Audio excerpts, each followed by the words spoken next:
let's talk about change. So when I first started as a pedigree cat breeder, the way things were was you couldn't buy a kitten for breeding in the United States if you lived in the United States. The breeders, if you reached out to them, they would shut you down pretty quickly. They would tell you absolutely not. Maybe they even try to discourage you. I was literally kind of pushed into the direction of importing kittens from Europe.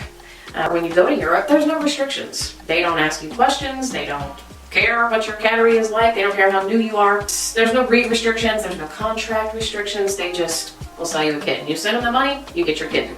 So I thought, wow, this is so easy. And so did everyone else. So if you were new and looking to start a cattery, then that's basically, where you had to get your kitten from. You had no other choice. But the people in Europe, the breeders, were just bombarded, for lack of a better term, with Americans buying their kittens. And, it was a waiting list. They were reserved as soon as they were born or before they were born. And that was crazy. Like if you wanted a kitten, you had to basically buy it before you ever saw it. If you wanted one, reserved in your name. And that's nuts to me, but that's how it was. You had to do that or you didn't get one. Somebody else would come along and buy up the kittens before they were ever made it to, to see a photo. That was the craze. Now we'll get back to change. So things have changed and it's not quite like that anymore. Well, I take that back. You can still go to Europe and buy a kitten.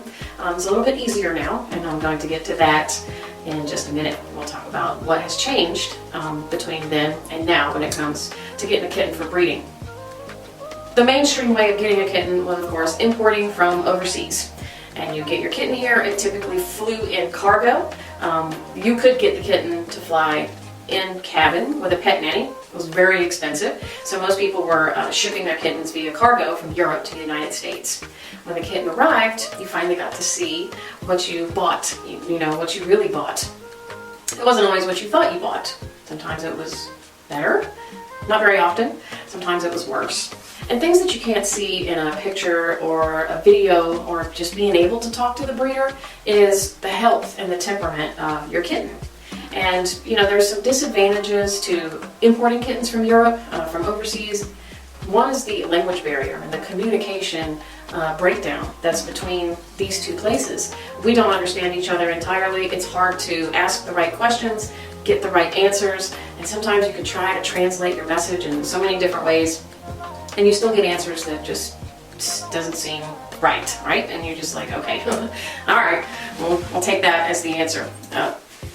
So, one of the disadvantages is, of course, the language barrier. Another is receiving the kitten and it's not what you expected, or it's in a condition that you weren't ready for. It's sick. Something's wrong with it. It is presenting itself with symptoms, and maybe you contact the breeder and they have no concern whatsoever. They always say it was fine when it left here. So that's something that you have to deal with when you're importing from Europe. There's no recourse to buying a kitten from overseas and something being terribly wrong with it. They typically don't give money back. There's some good breeders over there who will send you another kitten, but you have to pay for shipping to get that kitten to America. And most of them are pretty much, like, hey, there's no guarantee, the kitten was fine, and you're stuck with a kitten that is not suitable for breeding. And, ultimately you have to spay and neuter that kitten and look for another one. Maybe starting over, in Russia or Germany or one of these countries that has a lot of breeders of kittens. If we fast forward to today, it's 2022, and things have changed. There are American breeders here who will sell you a kitten. Now, a lot of them are new, and they're have imported their kittens from Europe, and now they have kittens and they have no problem selling a kitten for breeding to you. So, is that good or is it bad? Well, if you know exactly what you're looking for as far as, type, and you have a good relationship and good communication with that buyer, and you guys can discuss health and temperament and feel like the breeder's being honest with you, then that's wonderful. You find somebody that you can work with and get kittens from. That's like the ultimate, that's the perfect scenario to have breeders in your network that you can go back and forth with and get kittens from each other and not have to import. Because, sometimes it's fun to import if you have a breeder that you trust, but most of the time, you're like, I just don't want to import again. I don't want to import another kitten. So that's where creating and developing these relationships with breeders is very helpful.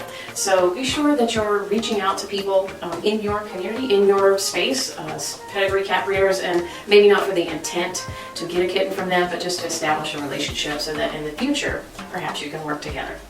So what's happening today? I got a message from not one, but 2 breeders in Europe that I have bought kittens from. And they asked me, what is the situation like in your country? Are you having trouble selling kittens? Well, personally, I'm not having trouble selling kittens.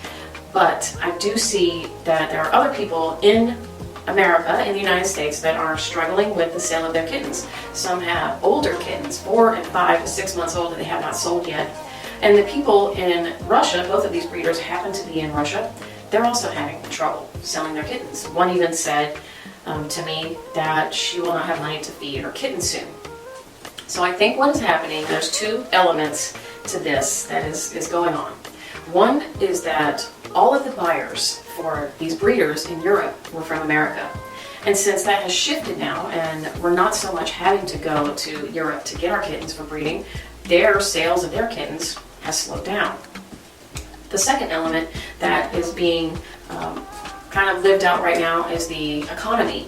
So I'm sure you're aware that interest rates in the United States has increased for up to almost 7% for a mortgage interest rate, and that slows down the economy in a big, big way. We're also fighting inflation. So, that limits people's discretionary spending and doesn't allow people to buy those fun things like pedigree kittens that they normally would have to, before, when the economy was in a different state. So that trickles down through all walks of life when the economy is feeling a pinch and we are, on our way to a recession.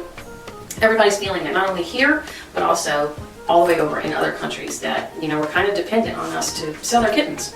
So what do you need to do to fail-proof yourself from being in this position? The best way to do that is to have a marketing strategy that you implement every single day of your life to work on your cattery, build your following, build your audience up, and have people that want to buy your kittens. No matter what state our economy is in, there is always people that want to buy your kittens. Your job is to do the marketing to attract the right people. Your job is to have a marketing campaign that works for you to attract the right people that is your audience, whoever your audience is. And I talk about your audience in our Cattery Business Management Masterclass, how to really identify who these people are and how to attract them by talking the language that they understand. So it's really important for you to know who they are and do everything that you can on a daily basis to be generating leads for your kittens and making sure that there's a buyer for every one of your kittens out there, because there is definitely buyers for your kittens no matter where you're at. So hopefully, if you don't have a marketing campaign right now, that you're doing what you need to implement one and get on track to not go under in this economy. And things are changing, and it's going to be a struggle for people who aren't familiar with or are ignoring the fact that you have to know how to market your business in order to survive. So that's so important. It's really step number 1. If you would like more information about marketing your cattery and how to run a successful cattery business, you can go to our website at catbreedersensei.com and check out our training courses there. There's a masterclass just for you to teach you how to implement some great marketing strategies so that you don't find yourself in a predicament. So thanks for watching, and I'll see you later.